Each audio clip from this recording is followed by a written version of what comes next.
Welcome back to the Service Design Podcast. This is the first episode in the series in which we speak to the winners of the Service Design Award. And today we're speaking to our friends from Belgium, Lies and Marlies from Twisted Studio, who won the Best Lean Approach to Service Design and Prototyping Award. Welcome to our studio, guys. Hello. And congratulations with your awards. How does it feel to be a Service Design Award winner? Yeah. Amazing. Yeah, a bit unreal. Of course, when you write the big file and you have to prepare all these documents, you hope you're going to win, but we never thought or hoped it was, it's just it's just really cool that we won. Yeah. Could you guys introduce yourselves briefly for our listeners? Then they also know which voice belongs to who. Okay, so I'm Marlies. I live in Brussels. My background is in visual design, digital design actually, and I also have a part-time job in teaching digital design in Antwerp. What do you want to know about me otherwise? Twisted Studio, I co-founded with Lies. I've been changing to service design since I think 5 years, something like that. So I think me and Lies form a very good complementary team in our skills. So that's why I work together with Lies. Yes, and I'm Lies. I'm a psychologist, and I've been working in policy and project management since many years. And yes, a few years ago, I met Marlies when I was very, very interested in knowing all about human-centered design and taking courses in that. And then we founded Twisted Studio. And Twisted Studio was actually founded to help organizations that want to work to find solutions bottom-up with participative methods. And then we feel that human-centered design has all that you need to have a beautiful bottom-up project. So we are supporting organizations now to do these projects mostly by themselves with our coaching. And we take up parts of the project or the trajectory that they don't feel comfortable in. Mm-hmm. Yeah. Yes. I think that's also one of the reasons why you probably won the Lean Prototyping Award. Yeah, maybe. We have no idea. Because you won the award for a project which is called LaMA, if I remember well. Yes. Well, I don't remember where the letters were standing for. LAMA? LAMA, yes. It stands for, Laboratory Alternative Mobile... No. Oh my God, I forgot myself. Laboratoria Mobiele Alternatieven. Yeah. Okay, Yes, sorry, yeah. so Laboratory Mobile Alternatives. Yes. Yes, and can you explain a little bit what you did in this project? All right, okay, so now it's a matter of being concise. Well, the briefing was, we don't have a lot of money, we don't have a lot of people, we have very limited time, resources was very, very limited. And the client, Netwerk Duurzame Mobiliteit, which is an organization that is looking for solutions for better mobility in terms of sustainability. They were looking for a partner to develop a model trajectory to help smaller cities who don't have big budgets to hire consultants to involve their citizens in finding solutions to improve mobility in a neighborhood, basically. And they had experience with service design before. And they were specifically looking for people who had a design background to help them with that. And that was us. And a little detail that's interesting is this is the first job that we got, actually. Yeah. I still see us coming out of their office doing the high five, like, yes, we landed our first job. But it was perfect for us because as resources were limited, they weren't looking for people who knew all the nitty-gritty about design thinking. They were looking for people who had the mindset and who could think like them. And me, with my background in policy in non-profits, I knew the type of work they were doing and how they were subsidized and all that. So it was easy to fit in with their people. And okay, so now I lost my thread a little bit. What was I saying? I was saying what we were doing for them, right? Yeah, the context that you actually you let them do all the work, Yes, basically. Yes, because the resources were limited, and also for the cities that they were planning this project for, they also have limited resources. So it all had to be very simple and straightforward. Yeah. Just very, very practically, how do you go about putting other people to work in service design? How do you make sure that it's clear for them how to help in a project like that and to also keep the quality high? Yes, good question. I think very specific for this project, we had a trajectory that went over years. So in the first year, we also felt that it was better that we ourselves were the facilitators of the workshops, the co-design workshops with the citizens and with the politicians, because there was a big fear and uncertainty, yes, we want to involve our citizens, but how do you do it? And a lot of worries about what if somebody is in the workshop that is really anti-mobility or anti-this or anti-that. So in the first installment, in the first year, we had 3 cities, three communities, where we were more upfront in the workshops. And then the client organizations, they were our co-facilitators. So they saw, what could happen, what was important. They helped us. They were like our assistants. Yes, and I think we have to mention that the organization that we were working with, they had a long standing experience with doing workshops with people and working with smaller cities. So they had a lot of experience. We were a good match in terms of that they definitely knew how to handle the context and how to get the conditions right for the work we had to do. And all we had to bring was the design mindset and the tools and the instruments and all that. And they gave us a lot of freedom there. So that was nice. And then it was easy, I think, to have quality in that sense that everybody knew their role and everybody took the part that they should play, definitely in the first year.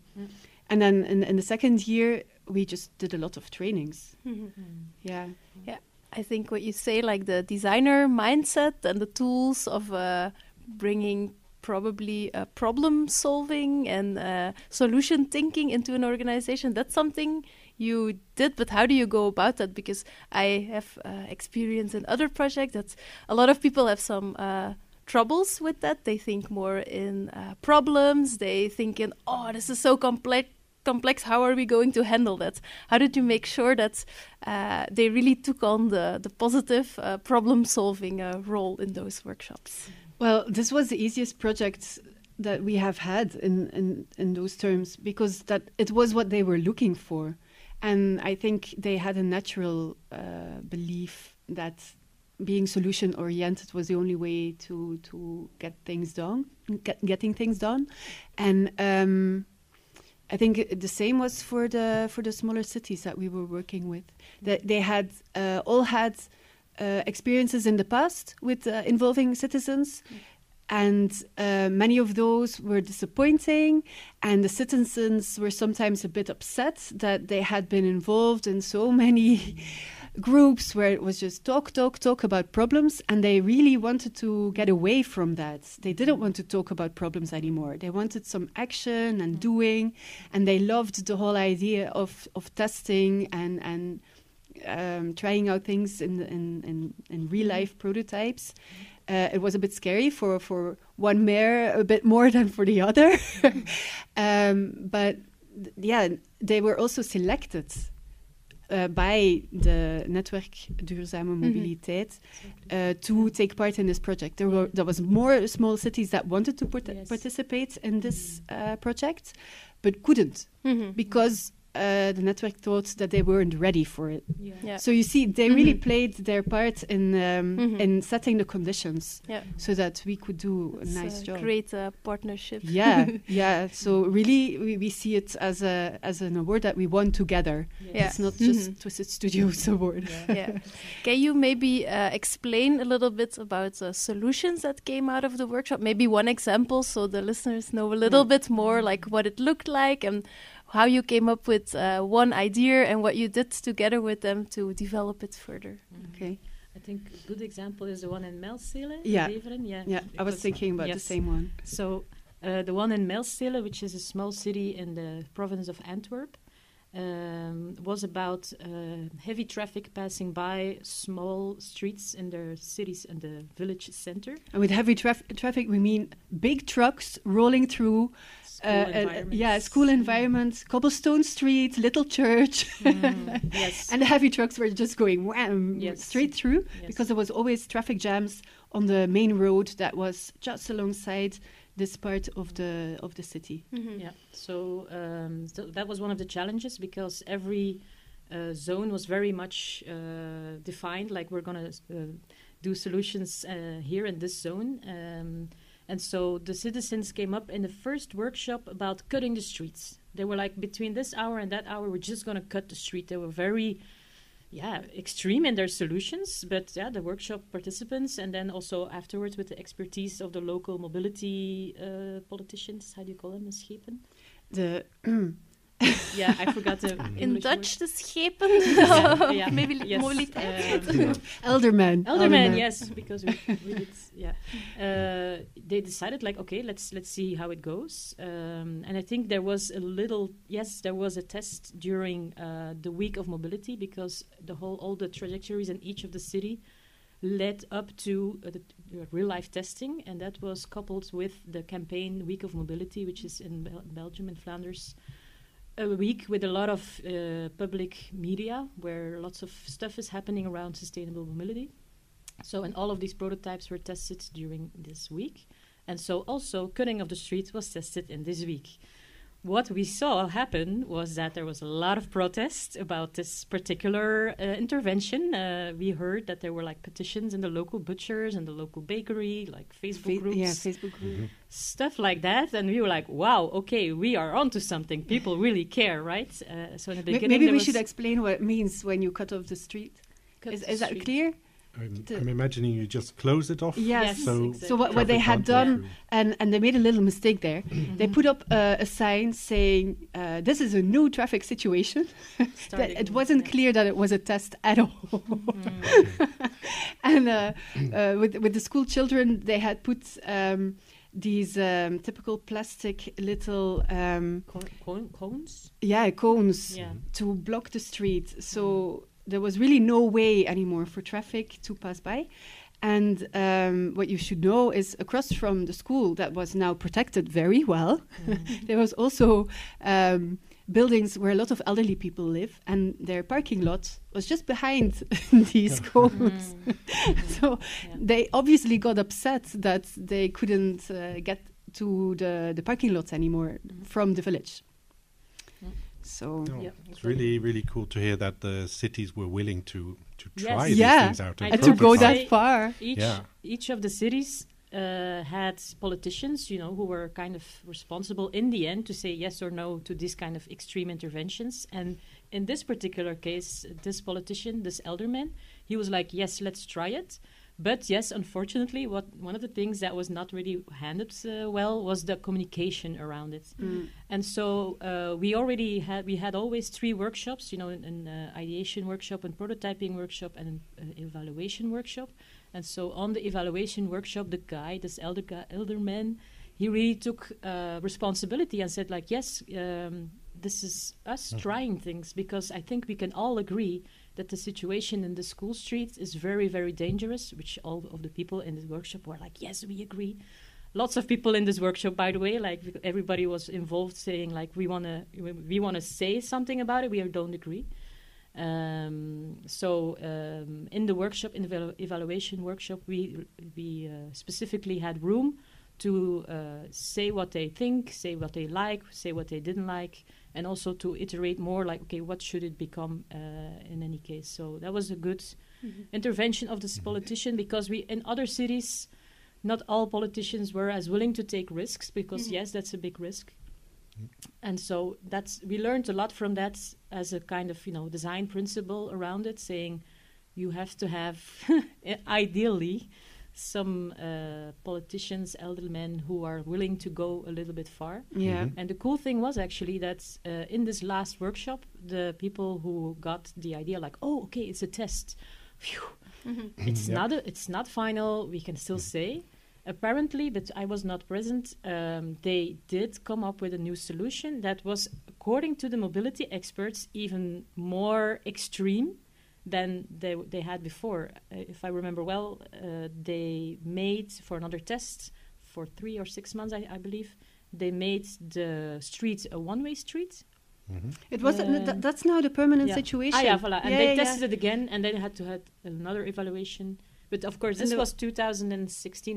They must have decided by the meantime. So the solution that they came up with at the evaluation session, it wasn't more extreme than what was tested, but more extreme than what the municipality had thought they could do. Okay. Yeah. Mm-hmm. The municipality had never thought they would be able to land with such an impressive change.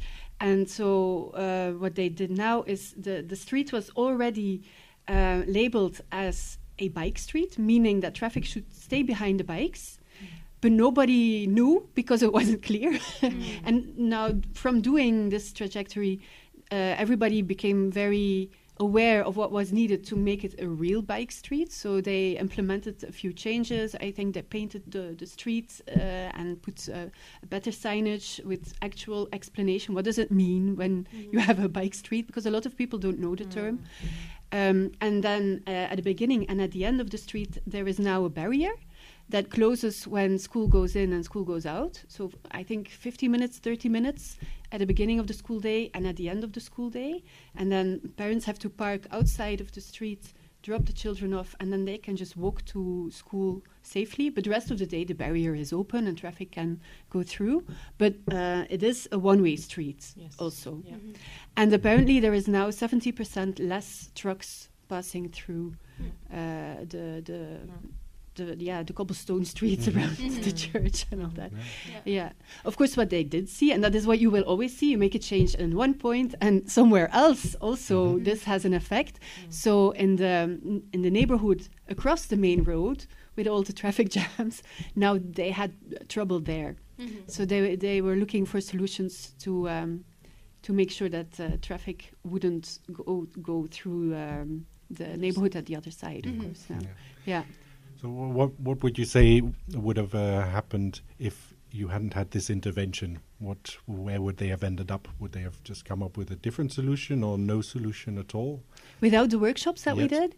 Well, so they had other consultants come in, or at least staff from the municipality had tried out stuff, and it never landed anywhere. Nothing changed, nothing was done.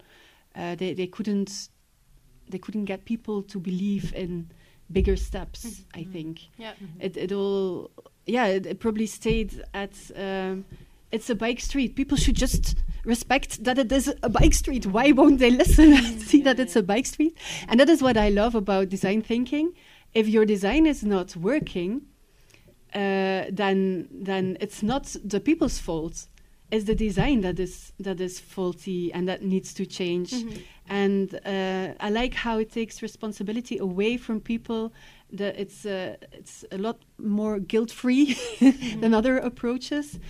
It's like, people, we love you. You do your best in life. And life is tough. And bringing your kids to school safely each day is so worry for everyone. And let's just find a solution to make this happen. And if just labeling this street as bike street is not working, let's try something more, or tell us what it could be, and by trying it out you also filter what is really important, and that is what we saw there. I think a lot of other municipalities, they're waiting for this one perfect solution that they from research told them, and they could learn from all other municipalities that this is the right one, and they are waiting for it, and also they don't dare to decide. Let's just do a test. And they focus too much on what they cannot change. So this main road where all the traffic jam is, of course, that is the problem. That is the real problem, that there is all these trucks going through and jamming the traffic. But that is not the municipalities. They don't have a mandate on that road. That's regional. For people who know Belgium. The mandates are all over the place here, and the city doesn't always decide on everything that is within their scope. And so for this road, everybody was like, yes, but we cannot change that because it's not the mandate of the city to change anything there. And people were thinking about tunnels and bridges and huge infrastructure work. And that was nice about also the setup of the project. Netwerk Duurzame Mobiliteit was convinced that there are simple solutions who can make a big change. And you can identify them by doing the workshops with people, and you just have your how might we questions, right? You do your research so that you have your nice challenges that people can reflect on, and this way I think that is the best way to guarantee the quality also of the workshops. If you have good how might we questions, then people focus on what can be changed. And then from there it goes naturally into the right direction. Yep. Do you have any insights in whether you had an impact on some of the cities, that they changed their way of working even after you were involved? Yeah, that happened.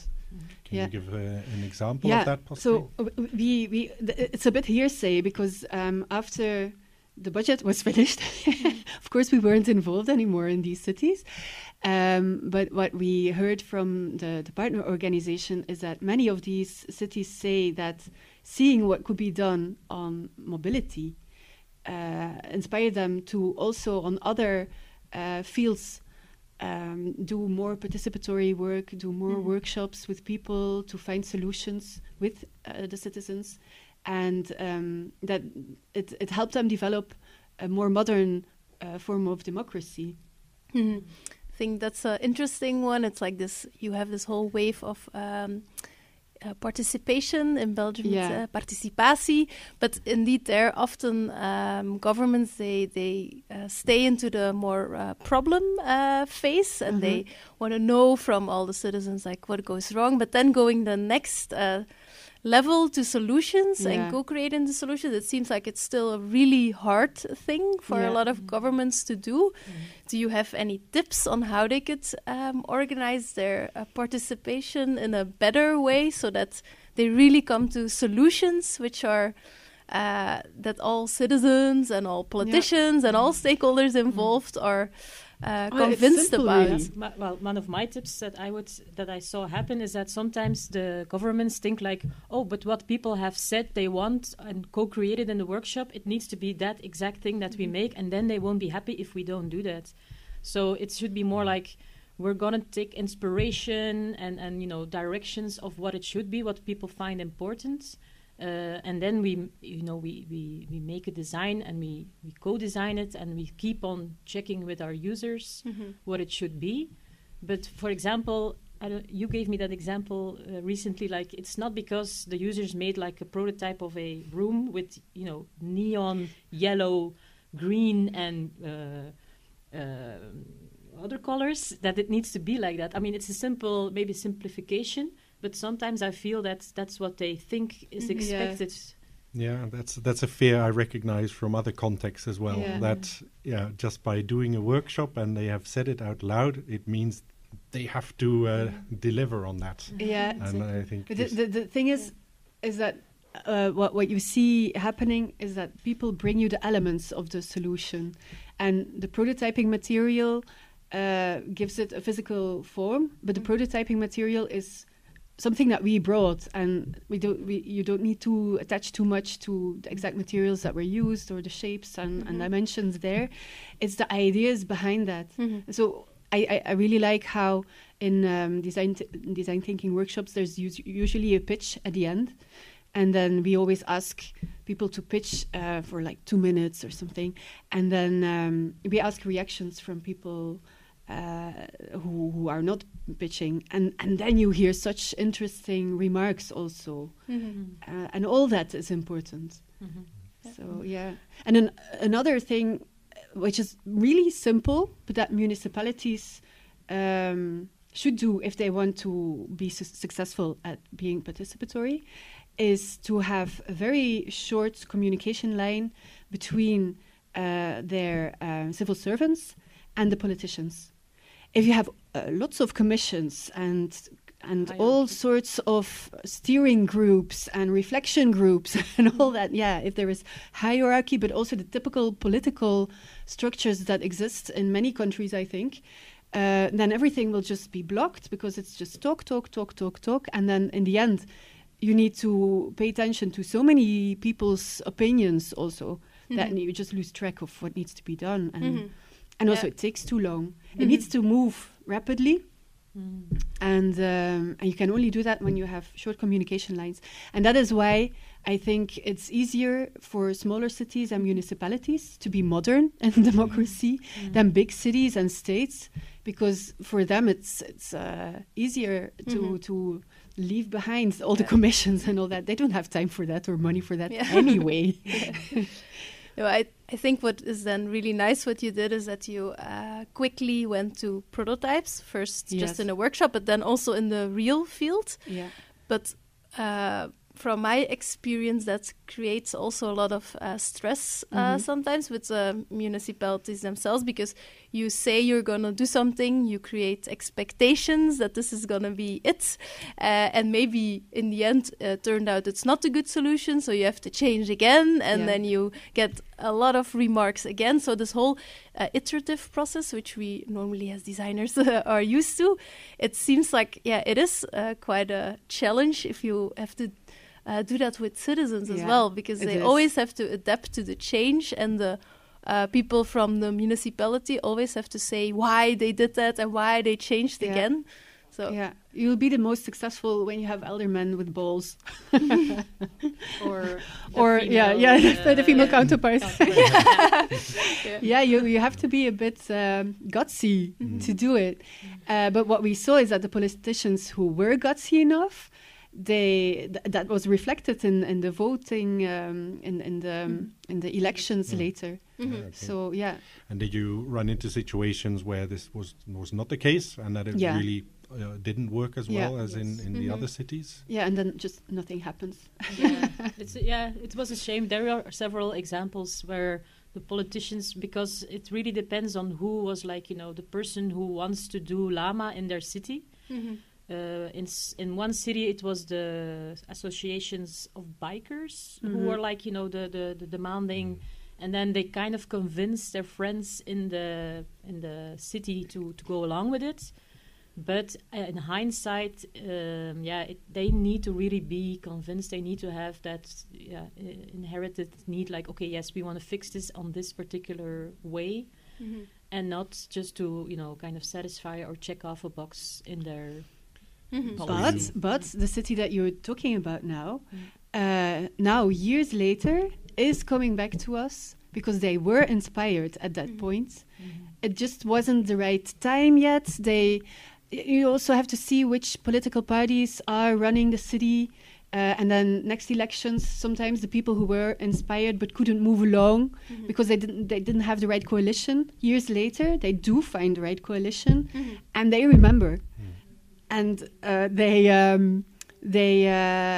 now in that city going to start with new workshops and on a much more and on a much bigger scale, much more ambitious. Yeah. So sometimes you just need to wait it out. Yeah. but you are saying for these projects to work, you definitely need buy-in from the top.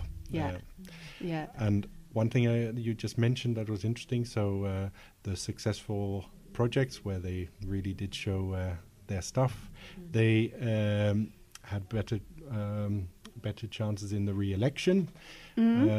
It's a small sample. It's a small sample, but is that something you use also in convincing other people now? Yeah, of course. Why would you keep it behind? And you see when you talk to politicians, their eyes start twinkling. It's reassuring. Yeah?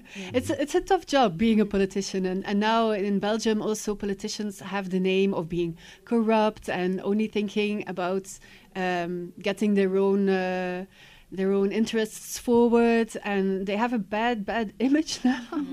But we meet a lot of politicians who really do want to make a positive change and who want to throw in their weight. And we like to work with them and support them if we can, for sure. Yeah. You gave a lot of the service design process out of hand. So you trained people, you coached them in the beginning, did some workshops yourself.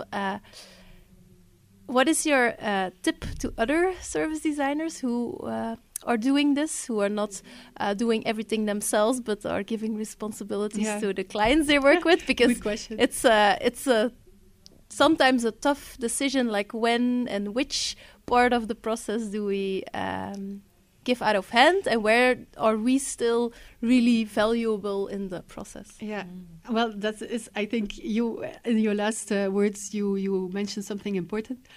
I think you have to forget that you are important in the process. I think there's two types of designers. There's the designers who have, a lot of skill, they are super talented, and they have the ego that goes with it, and they see a solution and they are convinced that it is nice and they want to move that forward. But in this type of work, you can't be like that. You can't have a designer's ego. You just have to forget about yourself. You're a facilitator, and all you can do is help create the right conditions, and then you have to step away and understand that everybody has their responsibility, and if there is a fuck up, well, failing is good.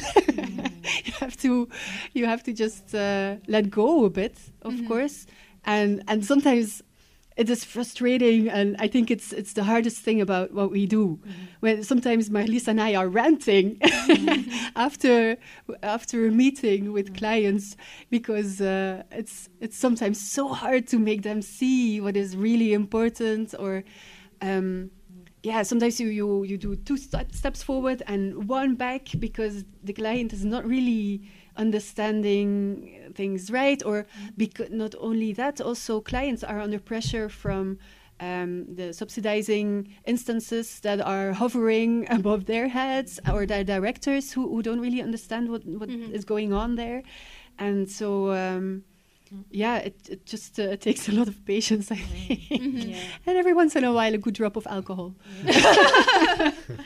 I think my tip would be, like, it's of course kind of goes without saying, because we do a lot of coaching, but it has to be a good teacher. Because it's so important that you kind of let go of control, because I am, of course, a part-time teacher. I know in hindsight, like, yes, it's true. But at the same time, also give some structure to your students, between brackets. Because, for example, when we coach for them during interviews and user research, we do schedule, like, in between interventions, or, like, how do you call them, like, checkups. Because, for example, we make them make audio recordings of their interviews, not really to, like, type it out or something. Okay, we can re-listen just to check and see, but you hear a lot from those audio recordings, like what type of questions do they ask, yes or no questions, and are they, just stuck to their computer typing everything in, as opposed to, really connecting with the user. So yes, be a good teacher, let go of control, have faith in your students, have faith in your coaching skills, but also check up once in a while. Right. So now you won the award. What does it mean to you? I think it's nice as a recognition, because Twisted Studio is still very small. We're not either of us is still doing other stuff besides Twisted Studio, and we of course want to grow and one day both be full-time Twisted Studio people. But sometimes we feel like, do we matter alongside all the bigger fish in the service design world, and what is our DNA, and and it becomes more clear now with the awards, and it's nice that we stand our man, our ground, our women, because we're all women, and and also it was really nice to do all the paperwork for the award, because it's a lot of work, of course. No one I ever say said that every week. But no, but I it disagree with no, that. Marlies does a visual report. But no, the writing and answering to all the questions that they ask you, it pushes you to reflect on the work that you've done, and for me it was really valuable to do the work. Yeah. Even if we hadn't won the award, that would have been interesting. Yeah. Yeah, and Marlies made really nice visuals. Thank you. So Thank you. now we can use that in all our slides and stuff. Yeah. Good sales pitch now. I agree with making a wrap-up of a client that has been there from your first year, which was very nice. We had to reflect, like, what was our learning? So, like, what did we get from this also for Twisted Studio, but also as people? But I do have to confess a little bit. I wasn't a big fan of actually sending in something, because I come from advertising.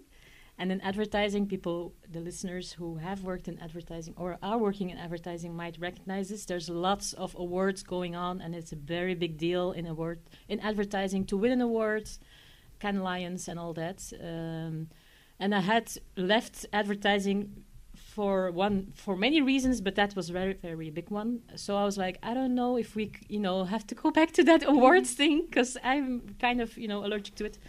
In advertising, it costs a lot of money to submit, costs a lot of money to make the dossiers, the writing. Also has to be very visual. Sometimes even, like a lot of times, people make whole new case movies for it. So it's so much pressure to then win the award, because they spent like 30,000 euros investing in it.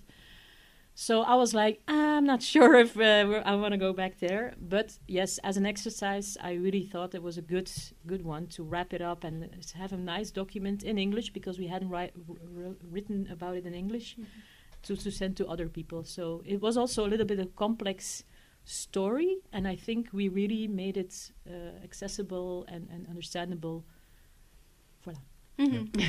And as you said earlier, it's also the network organization you worked with together. Have they taken credit also for the award? Are they proud of the award?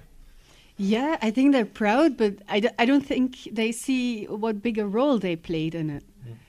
They're quite modest, I think. But also, we've just been in touch over email. So maybe if we have a proper party, proper drinks, and a drop of alcohol. I mean, they posted it on their social media channels, but they didn't really make a big deal out of it. So yeah, the thing is, the Service Design Network outside of the designers' world is not known. So for them, I think it would be different if it was a mobility award from the European Commission or something. Yeah. Yes. Okay. Both without a question. Ja. Nee, die heb ik al. Oké. Ik was mentaal voorbereid op dat jij een vraag ging Ik was even zoomed out. So, you're talking about your partner. Are they still doing things with the teaching materials you gave them, or do you know that they're still rolling out more workshops or more projects on other scales, or do you know what is going on at the moment? Yeah, because that was one of the questions in the in the award file. Well, we were involved up to the beginning of this year, which was 2019.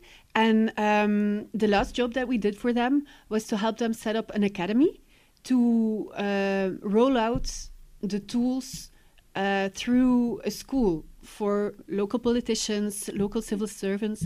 When we were doing the groundwork for it, we saw that it would be mostly civil servants who would take the courses. And what they saw, and it's so true, is that the tools are interesting, and you know how many toolboxes there are for for doing service design on your own, and it's cool. But of course, lots of people still feel a bit shy to use them to facilitate workshops themselves. It's not an easy profession, and when it's new to you, it's double hard. The tools are new, and then the facilitation is new. So they developed a school in which you learn about the tools, and step by step, they guide you through the process. They give you assignments to do. You have to do a real project in your own municipality. And then you come back on a next meeting with the other students of the academy, and you reflect on what's going on and all that. And we recently also were researching what do people need to really learn on an advanced level on service design, and it's exactly that. You need to be able to reflect on it with people who are doing similar work in a similar situation. And that's what they are now trying to set up. And it's the first year that they're doing this. And I'm really curious how it is going. Also because they're doing it all by themselves. There is no actual service designer, somebody who has a certificate of service design or anything who is involved. It's all from experience that this is happening. And then alongside that, we hear from them that in the network that they are facilitating besides doing the courses. And I think they have in total 140 member organizations, but that means also all the local bike associations and all that.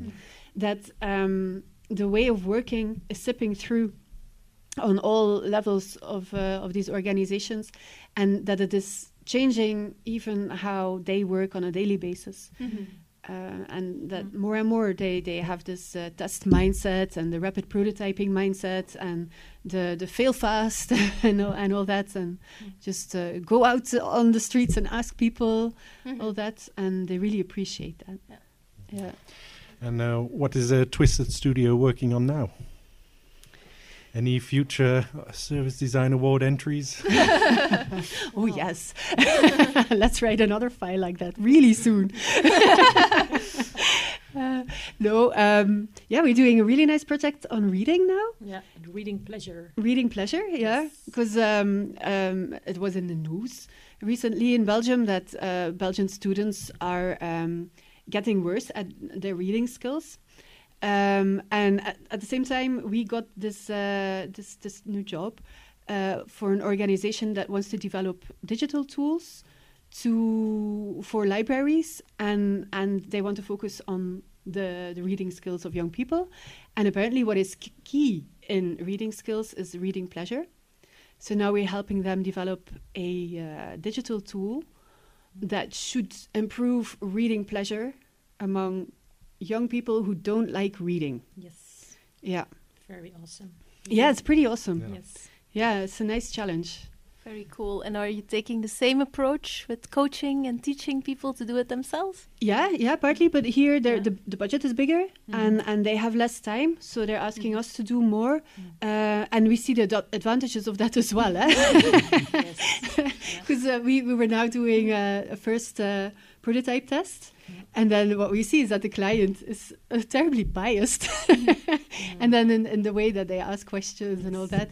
And you notice that. So and they appreciate that we're there to take over, to be a bit more neutral in the testing.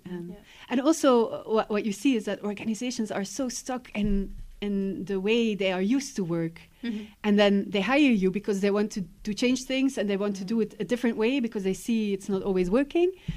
And then you have to pull them towards your way of working so much. And I think here that is our role, definitely.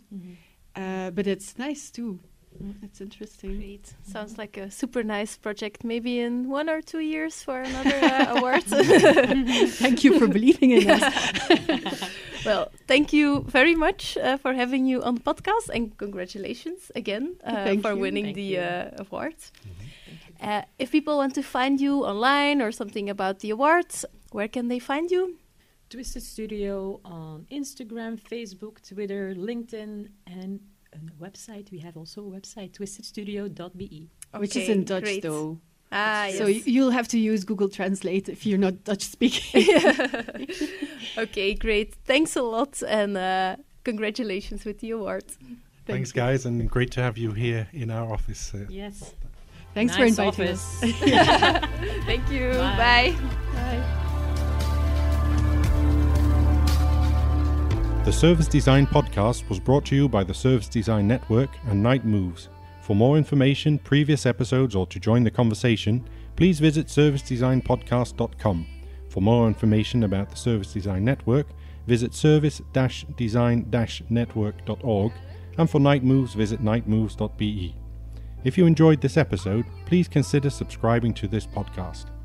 The intro and outro music is from If the Stars Grow Dim Tonight by Hydrogen Sea featuring I Will, I Swear. Until next time.